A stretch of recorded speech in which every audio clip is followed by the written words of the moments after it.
आप सभी साथियों को जय श्री श्याम।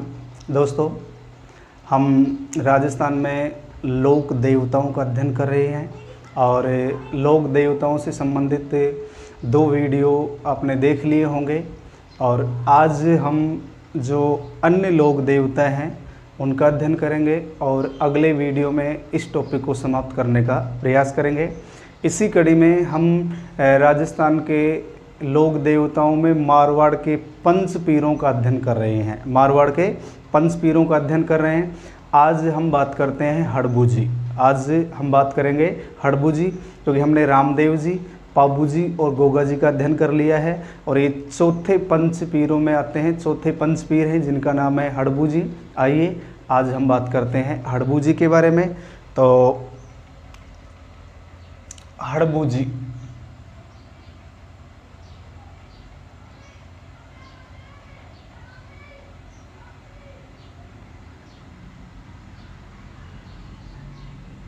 देखिए दोस्तों, ये मारवाड़ के पंच पीरों में से एक है। पहले सामान्य परिचय देखिए इनका। हड़बू जी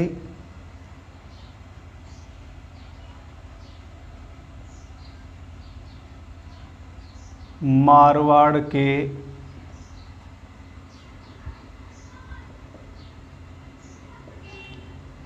पंच पीरों में से एक है। मारवाड़ के पंच पीरों में से एक हैं। इनका जन्म भुड़ेल गांव नागौर में हुआ था। इनका जन्म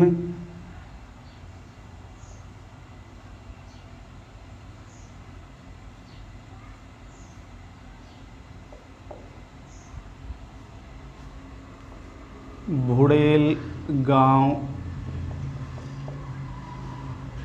नागौर में हुआ। इनके पिता का नाम मेहाजी,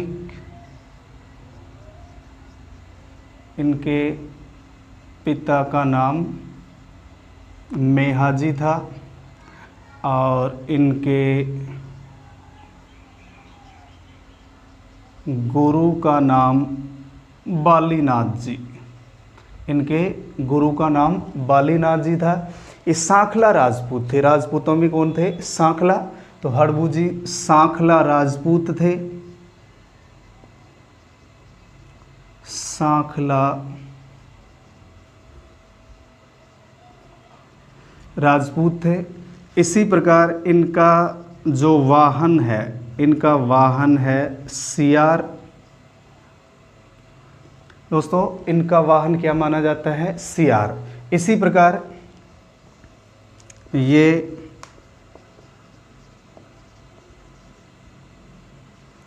रामदेव जी के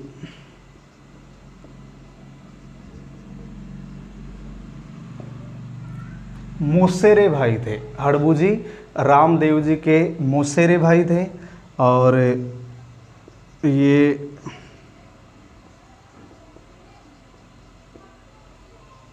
मारवाड़ के शासक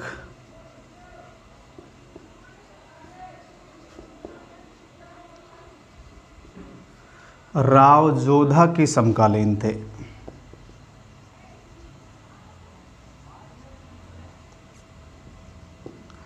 मारवाड़ के शासक राव जोधा के समकालीन थे। राव जोधा ने इनके आशीर्वाद से ही मेहरानगढ़ दुर्ग का निर्माण करवाया था। तो राव जोधा ने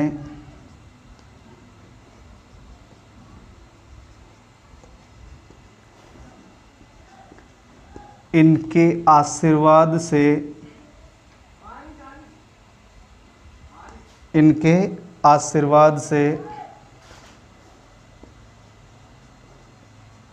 मेहरानगढ़ दुर्ग का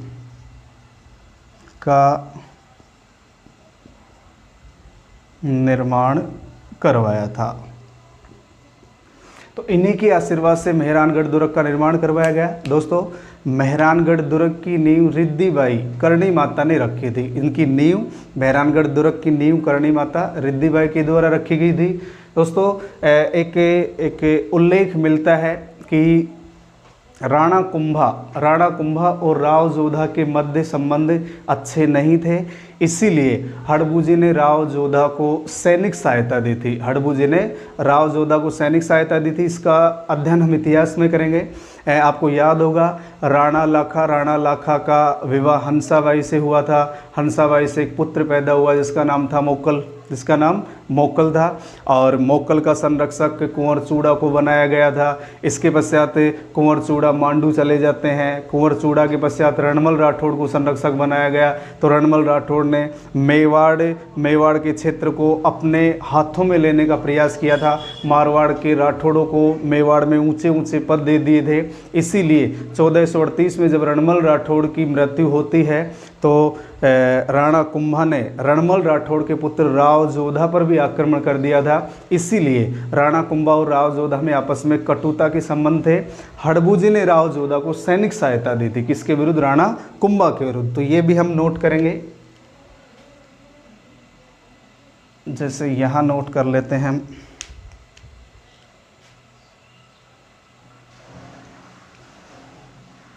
हड़बू जी ने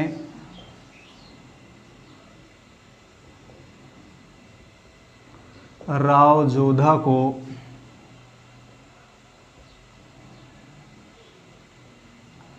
सैनिक सहायता दी थी।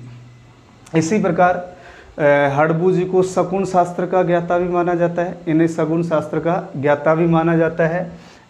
राव जोधा ने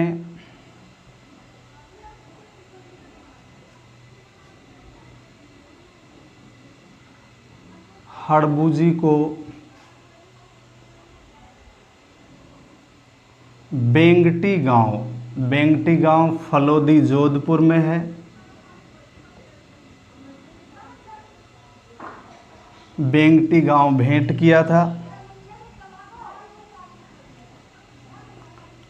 दोस्तों, हड़बू जी के बारे में उल्लेख मिलता है कि हड़बू जी अपंग गायों के लिए चारे की व्यवस्था करते थे। इनकी गाड़ी के नाम का उल्लेख मिलता है सिया, क्योंकि भक्त इनकी इसी गाड़ी की पूजा करते हैं। जो बैलगाड़ी होती है उसका नाम सिया, और उसी की पूजा करते हैं। तो ऐसा माना जाता है कि ये अपंग गायों के लिए चारे की व्यवस्था करते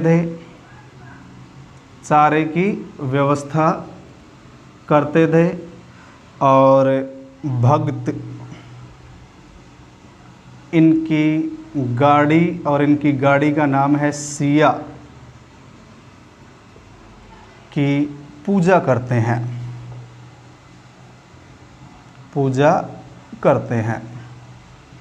तो एक बार पुनः देखिए दोस्तों, हम हड़बू जी के बारे में अध्ययन कर रहे हैं। ये मारवाड़ के पंच पीरों में से एक हैं। इनका जन्म भुड़ेल गांव नागौर में हुआ था। पिता मेहाजी गुरु बालीनाथ जी सांखला राजपूत थे। इनका वाहन सियार। रामदेव जी के मौसेरे भाई थे। मारवाड़ के शासक राव जोधा के समकालीन थे। राव जोधा ने इनके आशीर्वाद से ही मेहरानगढ़ दुर्ग का निर्माण करवाया था। हड़बू जी ने राव जोधा को सैनिक सहायता दी। राव जोधा ने प्रसन्न होकर इन्हें एक गांव भेंट किया था जो है बेंगटी गांव फलोदी जोधपुर में है। ये अपंग गायों के लिए चारे की व्यवस्था करते थे, और भक्त इनकी गाड़ी का नाम है सिया, इसकी पूजा करते हैं। तो दोस्तों, एक बार इसका स्क्रीनशॉट ले लीजिए।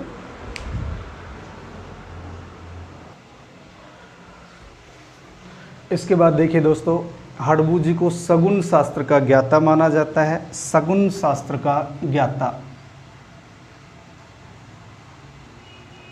शगुन शास्त्र का ज्ञाता माना जाता है, और इनका मंदिर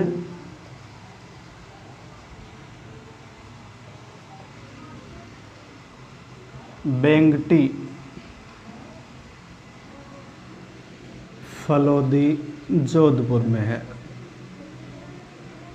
इनका मंदिर बेंगटी फलोदी जोधपुर में है। तो ये थे मारवाड़ के चौथे पंचपीर। और अंतिम पंचपीर की बात करते हैं जिनका नाम है मेहाजी मांगलिया। अंतिम पंचपीरों में नाम आता है मेहाजी मांगलिया। देखिए छोटा सा है,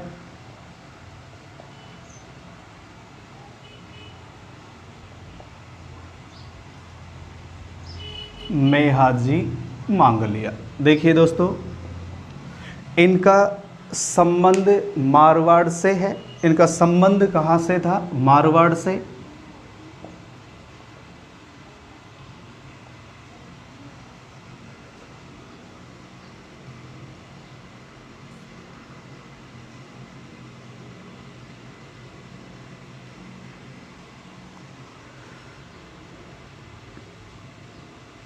ये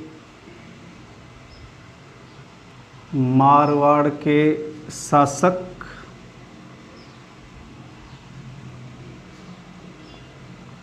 रावचूड़ा के समकालीन थे। ये मारवाड़ के शासक रावचूड़ा के समकालीन थे और रावचूड़ा ने इन्हें तलवार भेंट की थी।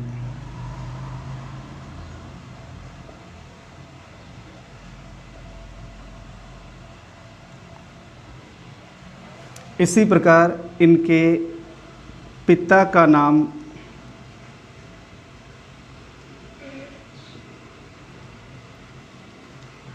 गोपाल सांखला था। इनके पिता का नाम गोपाल सांखला। इसी प्रकार इनका वाहन किरण काबरा घोड़ा, इनका वाहन है किरण काबरा। इसी प्रकार ये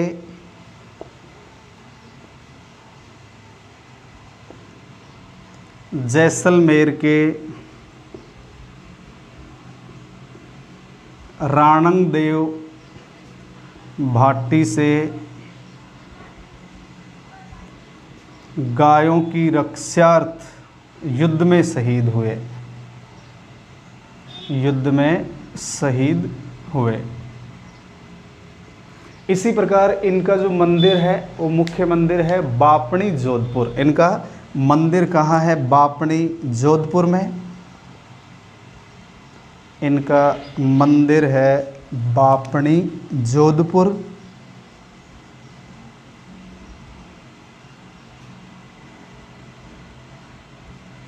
और इनका मेला लगता है भाद्रपद कृष्ण अष्टमी को, यानी जन्माष्टमी के दिन इनका मेला लगता है। मेला, इनका मेला लगता है भाद्रपद कृष्ण अष्टमी के दिन, अर्थात जन्माष्टमी के दिन इनका मेला लगता है।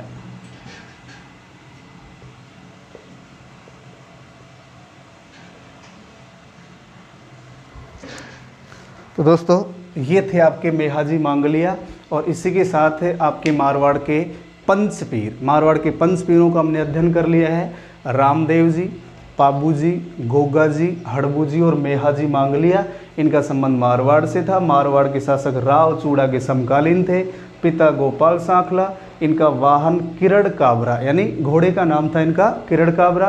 ये जैसलमेर के राणंग देव भाटी से गायों की रक्षा करने के लिए युद्ध लड़ते हैं और ये शहीद हुए। इनका मंदिर बापनी जोधपुर में है और इनका मेला भाद्रपद कृष्ण अष्टमी, जन्माष्टमी के दिन भरता है। दोस्तों एक बार इसका स्क्रीनशॉट ले लीजिए।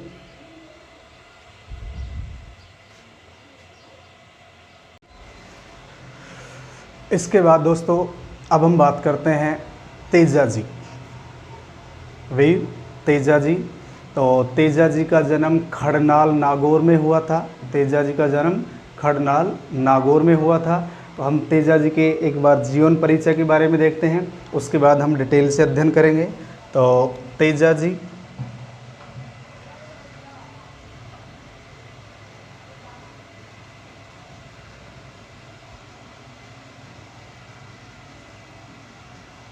तेजा जी, इनका जन्म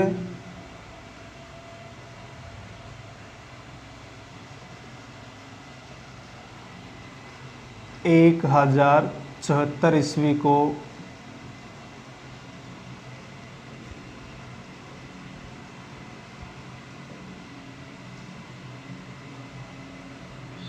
खड़नाल नागौर में हुआ। इनका जन्म 1074 ईस्वी को खड़नाल नागौर में हुआ।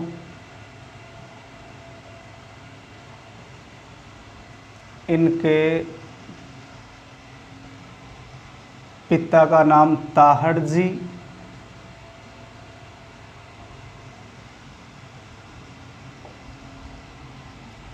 माता का नाम राम कुंवरी,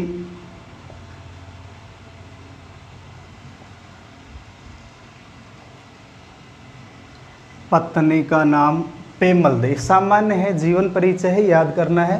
जन्म खड़नाल नागौर में, पिता ताहड़ जी, माता राम कुंवरी और पत्नी का नाम पेमल दे। जाति, ये जाति से जाट।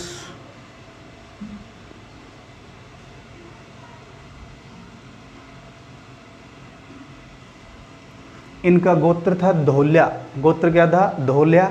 इसीलिए तेजा जी को धोलिया वीर भी कहा जाता है। इन्हें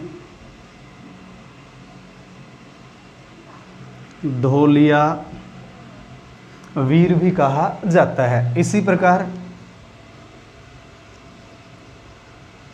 इनका वाहन लीलण अथवा सिणगारी, घोड़ी का नाम है लीलण अथवा सिणगारी। ये क्या है? इनकी घोड़ी का नाम।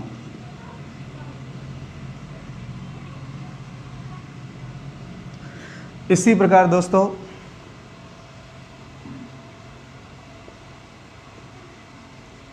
इनका जो पुजारी होता है उसे घोड़ला कहा जाता है। तेजा जी के पुजारी को घोड़ला कहा जाता है। तथा इनकी कर्मस्थली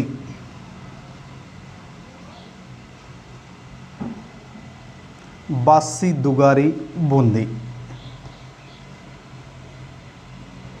इनकी कर्मस्थली बासी दुगारी बूंदी है।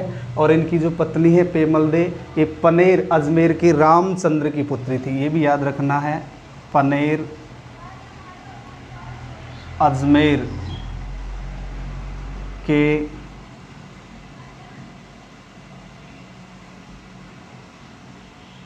रामचंद्र की पुत्री थी। इसी प्रकार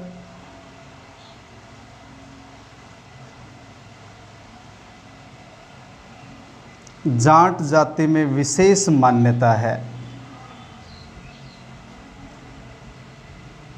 जाट जाति में विशेष मान्यता है तेजा जी की। तेजा जी की कौन सी जाति में विशेष मान्यता है? जाट जाति में। इसी प्रकार इनके उपनाम देखिए आप, इनके उपनाम क्या हैं? तेजा जी को किन किन नामों से जाना जाता है? देखिए, नंबर 1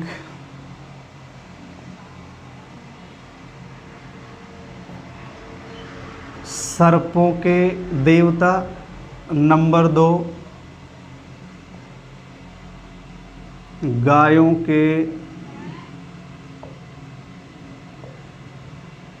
मुक्तिदाता, नंबर 3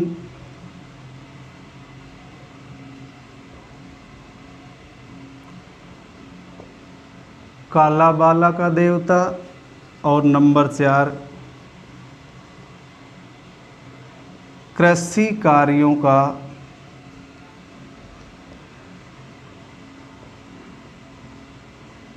उपासक देवता। कृषि कार्यों का उपासक देवता, ये इनके उपनाम है। अन्य नाम है, एक बार पुनः देखिए। तेजा जी का जन्म 1074 खड़नाल नागौर में हुआ। पिता ताहड़ जी, माता राम कुंवरी, पत्नी पेमल दे जो पनेर अजमेर के रामचंद्र की पुत्री, जाट जाति से हैं। गोत्र धोलिया, धोलिया वीर कहा जाता है। वाहन लीलण या सिणगारी जो इनकी घोड़ी का नाम है। पुजारी घोड़ला कहलाता है। इनकी कर्मस्थली बासी दुगारी बूंदी। जाट जाति में विशेष मान्यता है, जाट जाति में इनकी विशेष मान्यता है। सर्पों के देवता, गायों के मुक्तिदाता, काला बाला का देवता और कृषि कार्यों का उपासक देवता के नाम से तेजा जी को पूजा जाता है। तो एक बार इसका स्क्रीनशॉट ले लीजिए।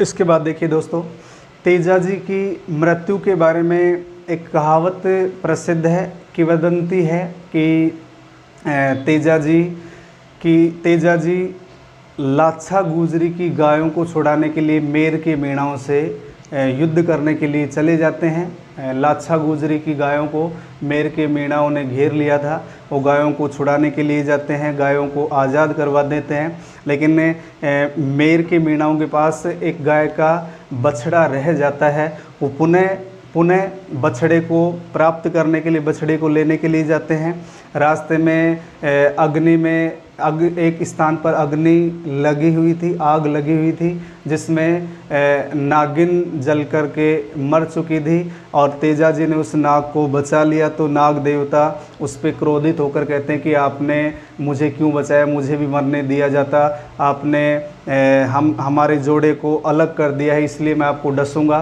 तो तेजा जी ने उनसे कहा था कि मैं लाछा गुजरी के बछड़े को छुड़ा करके ले आता हूँ, उसके बाद आप मुझे डस लेना। और इस शर्त के अनुसार वो बछड़े को छुड़ाने के लिए जाते हैं और लहूलुहान हो जाते हैं, घायल हो जाते हैं। और वापस आते समय उन्होंने सर्प से कहा कि आप मुझे डस लीजिए।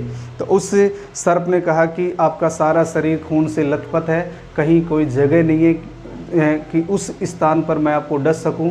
तो ऐसा माना जाता है कि तेजा जी ने अपनी जीभ निकाली थी और तेजा जी को सर्प ने तेजा जी को जीभ पर डसा था। इसीलिए ऐसा माना जाता है कि इनकी मृत्यु सर्प के काटने से हुई थी। सेंद्रिया जो अजमेर में है, सेंद्रिया नामक स्थान पर सर्प ने इनको काटा था और सुरसुरा में इनका देहांत हुआ भाद्रपद शुक्ल दशमी के दिन। भाद्रपद शुक्ल दशमी के दिन, जिसे तेजा दशमी के रूप में माना जाता है। तो ये फैक्ट हैं, ये 2-4 फैक्ट हैं, इनको और देख लीजिए। तो ये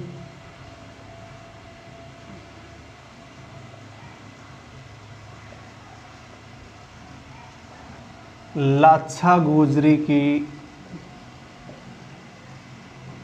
गायों को छुड़ाते हुए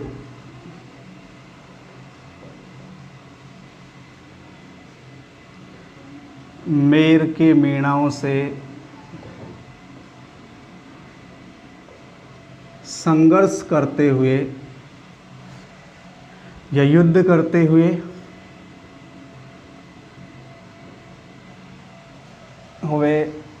घायल हो गए थे।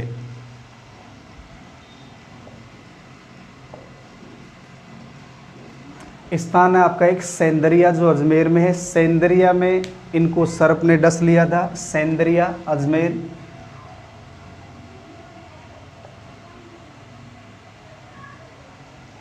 सेंदरिया अजमेर में इन्हें सर्प ने काट लिया था या सर्प ने काटा था। और सुरसुरा में, सुरसुरा भी अजमेर में है। सुरसुरा अजमेर भाद्रपद शुक्ल दशमी के दिन, भाद्रपद शुक्ल दशमी के दिन इनका देहांत हो गया। भाद्रपद शुक्ल दशमी, जिसे तेजा दशमी के नाम से जाना जाता है, इन दिन इनका देहांत हो गया। इसके पश्चात देखिए दोस्तों, इनका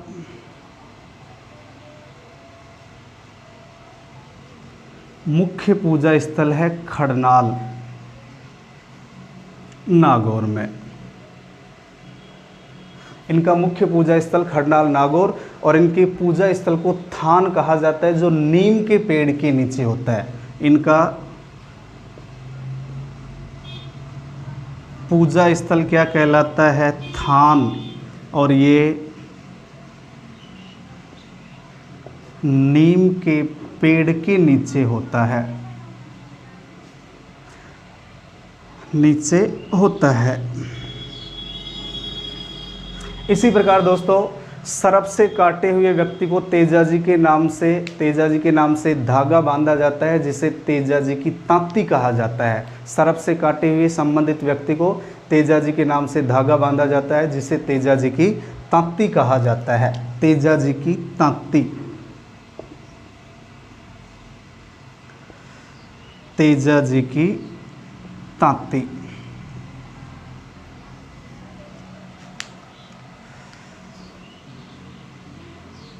सर्प के काटे हुए व्यक्ति को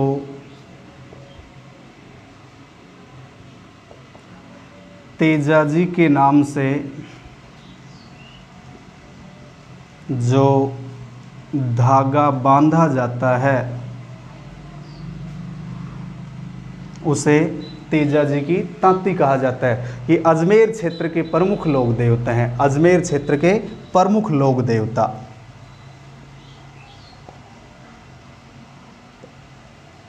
अजमेर क्षेत्र के प्रमुख लोक देवता हैं और इनके थान कहाँ कहाँ स्थित हैं? इनके थान हैं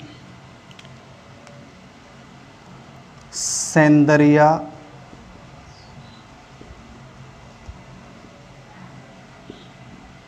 सुरसुरा,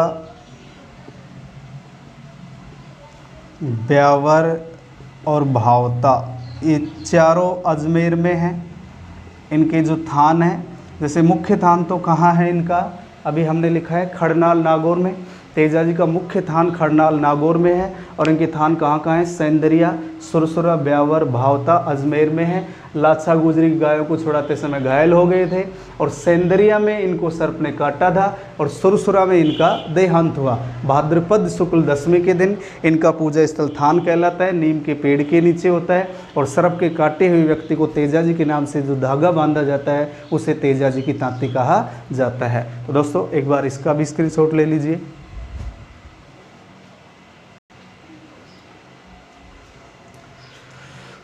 इसके बाद देखिए दोस्तों, तेजाजी को भाला लिए हुए अश्वारोही के रूप में दिखाया गया है। भाला लिए हुए अश्वारोही के रूप में दिखाया गया है। तो इन्हें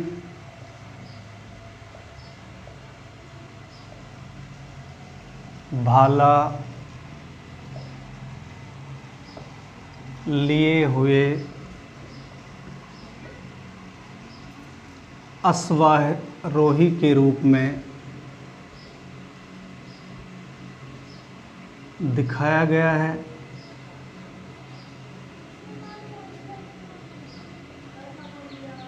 इसी प्रकार 2011 में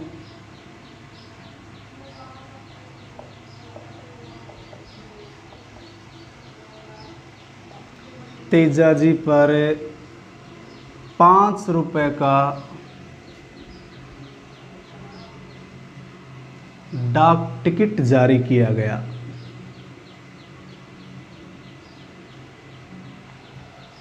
2011 में तेजाजी पर 5 रुपए का डाक टिकट जारी किया गया। इसी प्रकार इनका मेला वीर तेजाजी पशु मेला, वीर तेजाजी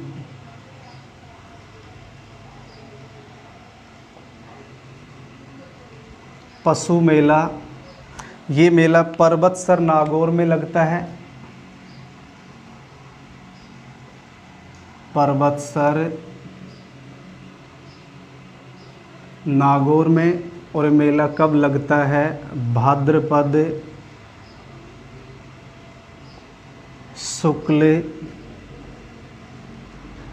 दशमी, जिसे तेजा दशमी के नाम से जाना जाता है। तो तेजाजी का मेला भाद्रपद शुक्ल दशमी को पशु मेले के रूप में प्रसिद्ध है और ये कहाँ लगता है? पर्वतसर नागौर। तो ये थे लोक देवता तेजा जी। तो दोस्तों हम राजस्थान में लोक देवताओं का अध्ययन कर रहे हैं। इसी कड़ी में एक लोक देवता हैं जिनका नाम है देव बाबा। एक लोक देवता हैं जिनका नाम है देव बाबा। देखिए 2-4 लाइनें हैं। देव बाबा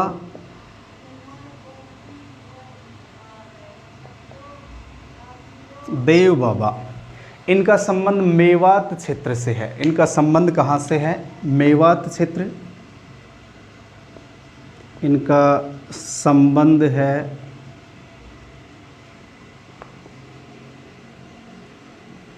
मेवात क्षेत्र से। ये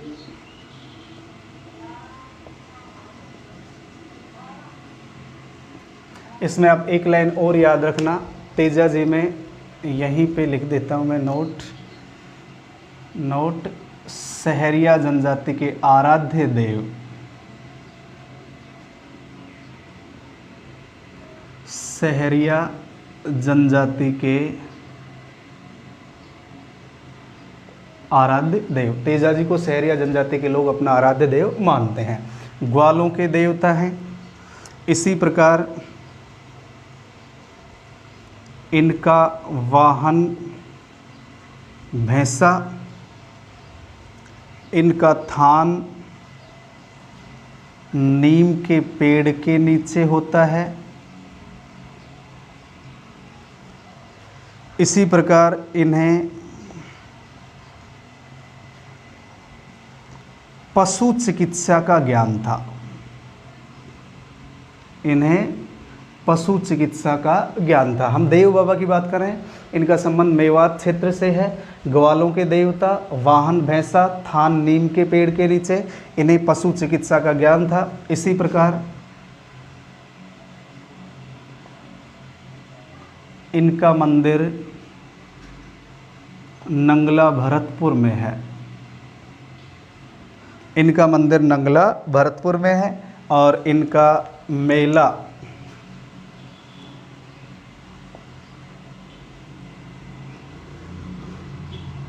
वर्ष में 2 बार लगता है। इनका मेला वर्ष में 2 बार लगता है। और कब कब लगता है?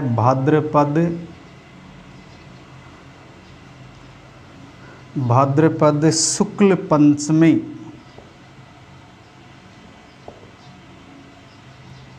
और चैत्र शुक्ल पंचमी।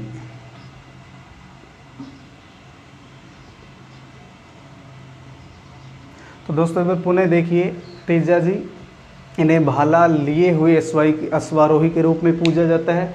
2011 में तेजा जी पर 5 रुपये का डाक टिकट जारी किया गया। वीर तेजा जी पशु मेला परबतसर नागौर में भाद्रपद शुक्ल दशमी, जिसे तेजा दशमी कहा जाता है। और सहरिया जनजाति के लोग इन्हें अपना आराध्य देव मानते हैं। सहरिया जनजाति के लोग तेजा जी को अपना आराध्य देव मानते हैं। देव बाबा, संबंध मेवात क्षेत्र से, ग्वालों के देवता, वाहन भैंसा, थान नीम के पेड़ के नीचे होता है। इन्हें पशु चिकित्सा का ज्ञान था। इनका मंदिर नंगला भरतपुर में है और इनका मेला वर्ष में 2 बार लगता है, भाद्रपद शुक्ल पंचमी और चैत्र शुक्ल पंचमी को। तो दोस्तों एक बार इसका स्क्रीनशॉट ले लीजिए।